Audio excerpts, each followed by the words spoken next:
Al final del capítulo habla de lecciones acerca de la preparación para el ministerio que aprendemos de la vida del apóstol Pablo. Y yo simplemente quería dejarlos con estos para que no perdamos esta enseñanza. Esta parte empieza en la página 42, a mitad de página. Vemos que el autor menciona la primera lección que podemos aprender de la vida del apóstol Pablo, que es la necesidad de un corazón transformado. Él habla de cómo toda la capacitación, la educación de Pablo era muy importante, pero al final eso no es lo que lo preparó para el ministerio. Fue que cuando él encontró a Jesús y creyó en él y entendió que Cristo ya había hecho todo necesario para su salvación, él ya había pagado el precio. Ese momento y al creer en él es lo que por fin ya lo habilitó para el ministerio.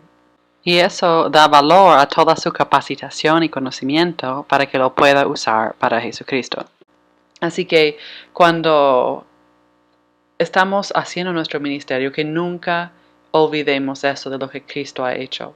Y que cuando sentimos que nuestros corazones están secos, que volvamos a eso porque es muy difícil, imposible hacer el ministerio sin eso como la gasolina para tu carro, ¿no?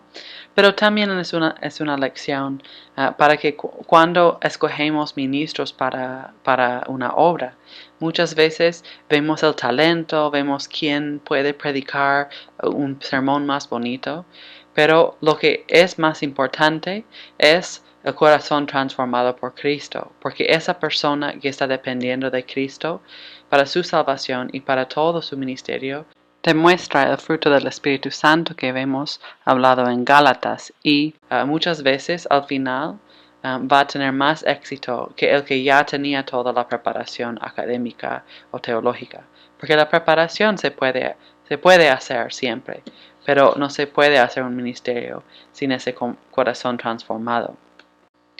La segunda lección que aprendemos acerca de la vida del apóstol Pablo, que se encuentra en la página 43, es el valor de una educación multifacética. Y multifacética significa que tiene muchas caras literalmente. Habla de variedad de conocimiento en varias disciplinas. Y creo que esto es muy importante porque muchas veces preparamos a nuestros pastores y misioneros solamente con una capacitación teológica. Pero vemos en la vida del apóstol Pablo que en su ministerio le servía su conocimiento de la filosofía griega, de la cultura griega, le servía su conocimiento de un trabajo secular, de hacer tiendas. Así que nada no puede ser usado por Dios. Él usa todo y es muy importante para nuestros ministerios buscar ser capacitado en un poquito de todo, no solamente en la teología, aunque eso es de suma importancia, pero el ministerio requiere de muchos talentos y conocimientos que van más allá de solo un estudio teológico. Esto es importantísimo en la preparación de nuestros pastores y ministros y misioneros.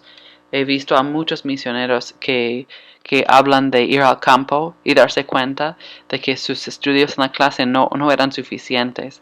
Necesitaban saber de finanzas, de administración, necesitaban una carrera, necesitaban diferentes cosas que no habían aprendido en la aula del seminario.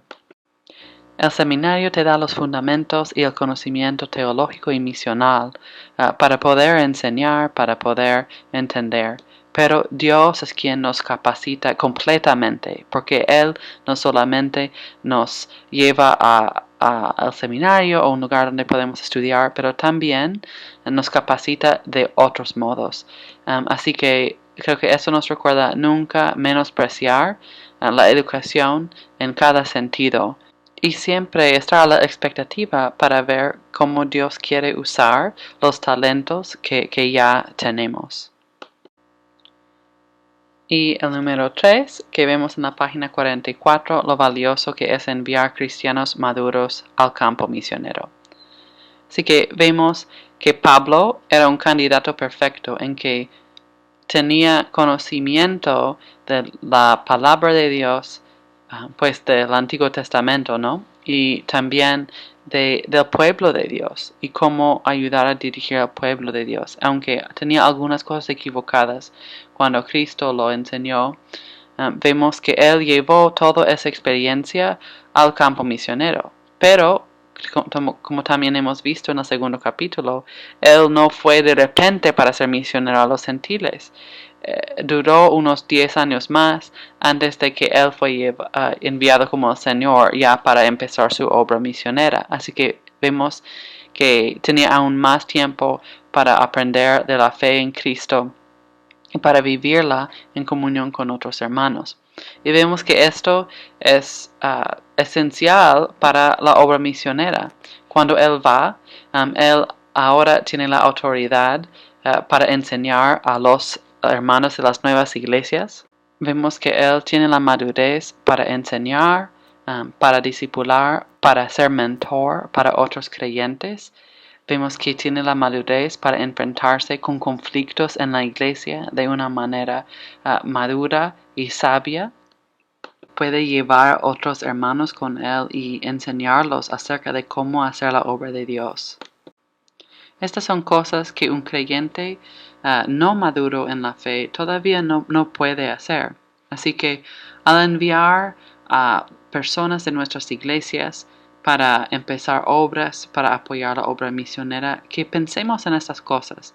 Muchas veces, en vez de buscar a una persona madura en la fe para enviar, queremos guardar a esa persona para nuestra iglesia, en vez de que ellos puedan servir a Dios en la obra misionera. Así que en vez de eso, enviamos a jóvenes, enviamos a personas que no conocen, y en ninguna manera es malo enviar a jóvenes o mandar a grupos de la iglesia en viajes misioneros, pero el que dirige la obra siempre es esencial que sea una persona madura en la fe. Así que consideremos eso al enviar misioneros y también en nuestra vida, si sentimos que somos llamados, que esperemos el tiempo de Dios, porque Él sabe lo que necesitamos para madurar y estar listos para ir al campo misionero. Y finalmente, también en la página 44, el llamado buscó al hombre y no viceversa. Y aquí voy a terminar leyendo lo que dice el autor.